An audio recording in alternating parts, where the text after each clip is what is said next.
The Korean War, often overshadowed by World War II and Vietnam, remains a pivotal yet frequently forgotten conflict of the 20th century. Its origins trace back to the end of World War II, when Korea, formerly under Japanese rule, was divided along the 38th parallel by Allied powers. This arbitrary line created two distinct states: the Soviet-backed Democratic People's Republic of Korea in the north and the US-backed Republic of Korea in the south. Tensions escalated rapidly, fueled by ideological differences and border skirmishes, setting the stage for a devastating conflict. On June 25, 1950, North Korean forces launched a surprise invasion across the 38th parallel, aiming to reunify the peninsula under communist rule. The South Korean army, ill-prepared for such an assault, was quickly overwhelmed, forcing them into a desperate retreat. They were pushed back to a small defensive perimeter around the city of Pusan, a critical port in the southeastern corner of the peninsula.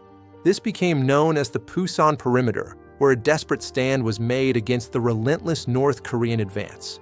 The United Nations, viewing the invasion as a clear act of aggression, swiftly intervened, forming a multinational force. General Douglas MacArthur, a revered figure from World War II, was appointed to lead these UN forces. MacArthur devised a daring plan, an amphibious landing at Incheon, far behind North Korean lines, to cut off their supply routes.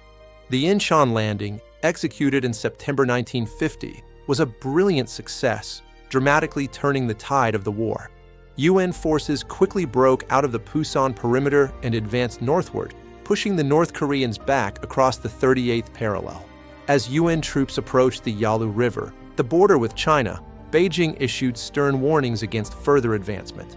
Ignoring these warnings, MacArthur pressed on, believing China would not intervene directly. However, in October 1950, hundreds of thousands of Chinese volunteer troops secretly crossed the Yalu River, launching a massive counteroffensive. This unexpected entry caught UN forces completely off guard, leading to a brutal and chaotic retreat in freezing winter conditions. The most famous example was the Battle of Chosin Reservoir, where US Marines fought their way out of encirclement against overwhelming odds. The war then devolved into a bloody stalemate, with both sides entrenched along a fluctuating front line near the 38th parallel.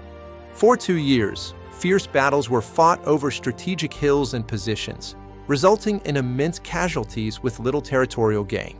Negotiations for an armistice began in July 1951, but were protracted and difficult, often interrupted by renewed fighting.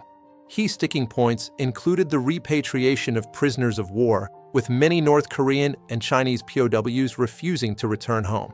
Finally, after 2 years of arduous talks, an Armistice Agreement was signed on July 27, 1953, at Panmunjom.